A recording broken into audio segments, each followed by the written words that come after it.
Hi, welcome back to Heal the Boy and the Man Will Rise. My name is Karen and I'm a sex coach for men. Thank you so much for joining me today. And I'm really excited. I've got an amazing topic to talk to you about. It's called In Bed with the Alpha Dog and the Underdog. Now, before I get started, I just wanted to make things clear. Take whatever resonates with this. At the end of the day, this is my perception and my experiences with men and my observations that I've been able to accumulate great knowledge and information. But if it doesn't resonate with you, then that's all good. Just let it go, and whatever does, and if you get something out of it, and if you allow for an open mind to just expand your awareness and allow new information to come in, tap into it and just see how it works for you. Another thing, it's like, I know the ego tends to keep us in a place of rigid beliefs. So the ego protects us and keeps telling us, no, that's not me. I'm not like that. I'm cool with the way I am. If they don't like it, bad luck. There's nothing wrong with owning your authenticity, but I know that the ego tends to play a lot in people's minds, and it really stops you from going out there and expanding your awareness and allow for new things to come in order for you to make changes that make you a better and happier person. All right, so let's get in the bedroom with the alpha dog. My experiences. The alpha dog, the alpha man, to me, I see him as very primal, very caveman type. So he carries traits of, strength and dominance. And a lot of times it's very superficial. So it's very much on the exterior side of it. So because he's got this massive image to hold all the time, I find that he's pretty much stuck in his ego. So he's always in his thinking and not so much in his feeling. So when he's actually in the bedroom, I find that a lot of men who are going through all that, it's usually because there's a massive wall that keeps them stuck, and it doesn't help them to connect with the lover, pretty much. So how on earth are you able to have great sex or great connection with your lover when you've got this big wall that's protecting you in this little box? Nothing can come in. So I found that with the alpha men, it's more like they're really so much stuck on the performance. A lot of the times it's more about the physical. So it's very much on the exterior side. And when they're with women, most of the times they just want to have a fuck. They don't want to make love because to them it's just not cool. That's just not who they are. They prefer to be the man, and they prefer to get out there and just do the fucking and not the love making. So what I recommend, alpha men, is up to you at the end of the day. And ask yourself, how is this really satisfying you? How is this giving you a lot of pleasure and a lot of connection? I find that a lot of alpha men are constantly complaining how the woman is not very good in the bedroom, that they're always really shit and they just don't feel satisfied. But what about if it's not the ladies? What about if it's because you've got this massive wall that protects you from anybody else to wanting to have a great connection with you? Because sex is a two-way street. Sex is not if you want, it's up to you. But if you want to have great sex with a woman that's so fulfilling, so delicious and satisfying, definitely. It's about putting your walls down and really allowing to feel the emotions. So alpha men, get out of your heads. Step into your hearts. Learn to feel how exciting and so beautiful it is just to feel the connection that you have with the person that you're with. It's not about the thinking, it's not about the doing, it's not about the performance. Yes, that always interacts and it helps later on, but it's about the connection you're having instantly first. And I know that so many alpha men find it extremely hard to connect because they think that it's more of a I don't want to give her the wrong impression kind of feel. But if you're honest from the beginning that this is just purely a sexual interaction, then there is nothing that you need to worry about. And you can still have an amazing sex life, sex experience with this person that you're having it with, that you're going to be able to connect. So this is where one night stands are going to be so amazing, because you're going to connect with each other or with your lover or your husband or whoever it is you're in the bedroom with. It's about learning to bring your guard down, get into the feeling. Don't be afraid of feeling the love for yourself and expressing it to your partner, because it's just so satisfying. And you're going to feel more fulfilled. You're not going to feel like, I'm having so much sex with all these women, but it's actually not satisfying me at all. So why not? Just have an open mind and try something new. What about getting in and just seeing what the woman really wants? Talk to her, communicate with her, see what she's really into.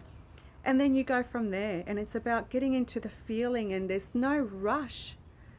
Gentlemen, alpha men, there's no rush.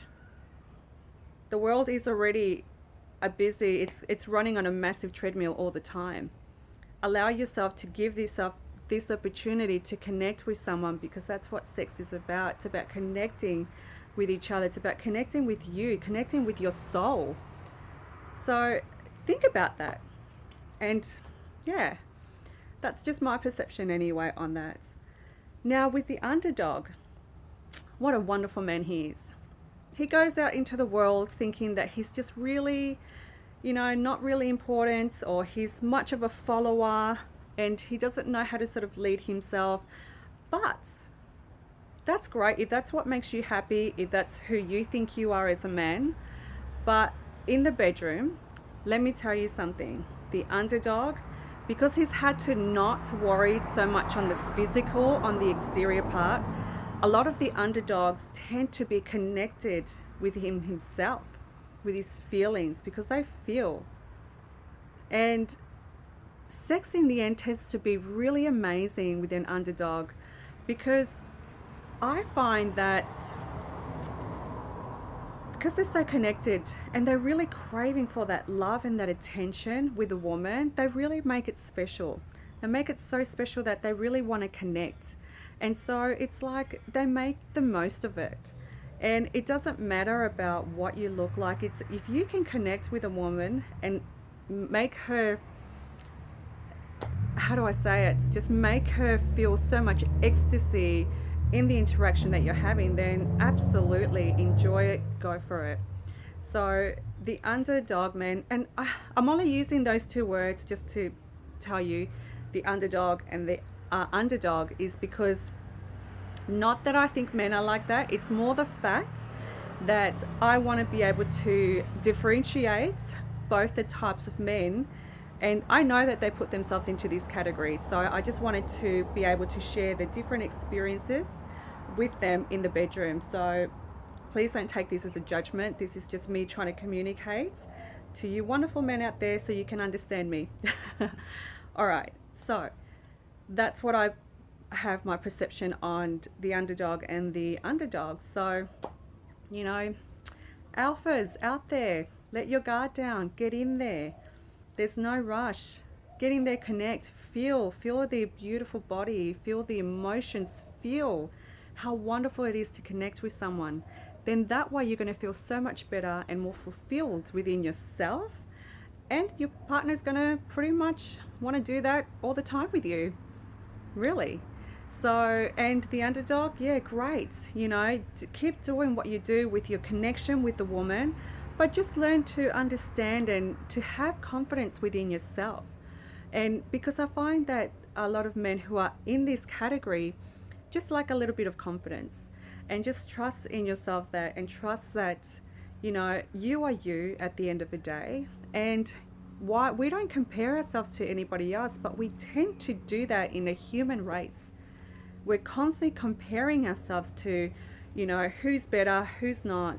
I'm better, he's not. We're evolving, guys. This times like this are pretty much, we're all getting tired of it. And I know that you're getting tired of it too, because, so much of the stereotype of conditioning has been happening, and, from society, from people out there. But the thing is that just do what makes you happy. If it makes you feel really uncomfortable, following a crowd of men who are a particular type, who are very disconnected within themselves, ask yourself, is it really you? And how much satisfaction are you actually getting from it at the end of the day? Is it making you happy? Is it really, is it bringing you closer to the person that you love, or disconnecting you? Because that's why there's so many issues with men and women today, is because there's a massive disconnection. And it's about breaking away. It's about you becoming the lion and not the sheep. It's true. You don't want to be a herd and follow the rest of the crowd. Learn to have the power within yourself and say, you know what? Today is going to be the day that I'm going to be me, my true authentic self, where you get to be your strong masculine self, but you're going to be learning to be in touch with your emotions and know that that's a manly thing to do. A non-manly masculine man is someone who's just so disconnected, and it's not very attractive. It's not. I find men who are so sexy when they get to share and they get to express their feelings. It just makes me feel so good inside, knowing that a man can actually express himself comfortably in his own skin. So think about where you fit into this category, and how satisfying has it been for you? And then learn to stand into your own power and break away from any stereotype conditioning and from following the sheep herd. Following that herd, it's just like, we're not meant to be herds. We're meant to be unique. We're meant to be authentic. And as men as well, you've got so much charisma, so much, action and strength in you. But learn to tap into your emotions and to feel, because feeling is just so good. It's so satisfying. And women love it. If you want to have greater sex with women, women love it. I love connecting, and it doesn't make me weak, and it doesn't make me look like I'm the needy type. I just want to connect on a deeper level sexually, because it's so good, so delicious being with a man who just knows how to handle me, but he's just very gentle and caring with it, because he knows he's a man. He doesn't have to prove to me that he's a man by being rough with me and doing all these tricks in the bedroom like a porn star. This is just my perception, guys. It's up to you. Take whatever works for you, whatever doesn't, that's cool. If you have any questions, ask me. Please connect with me, reach out. And if you want to have coaching sessions, if something's that's really troubling you in regards to your sexuality, let's make this work, because when you're able to tackle this, then you're going to be able to, step into a greater awareness and then find that life is actually amazing. Because our sexuality does define us a lot on how we feel as, how you feel as a man. So please reach out. Let's make this work for you. You have to be 100% in it to make the changes for yourself, and heal the boy so the man will rise. I mean, how amazing is that? So many men are walking around with these amazing big bodies, but they're really much kids. They're childlike, because they're not aware that, there's more to it. They're stuck in the past, and those traits that they've picked up, it doesn't really help them. It doesn't serve them as adults now. So it's about learning to become more aware of how it truly feels to be, in a grown man's body with a more mature sort of, awareness that you're going to have and you're going to prosper. Not saying not to be childlike. I'm not saying to use your inner child to bring fun. Please do. There's a complete difference. But I'm more than happy to get more into this on a one-on-one coaching session, and then we can go from there. All right, so have a wonderful day, and I hope you enjoyed my first video, and I look forward to seeing you next time. All right, gentlemen, see you next time. Bye.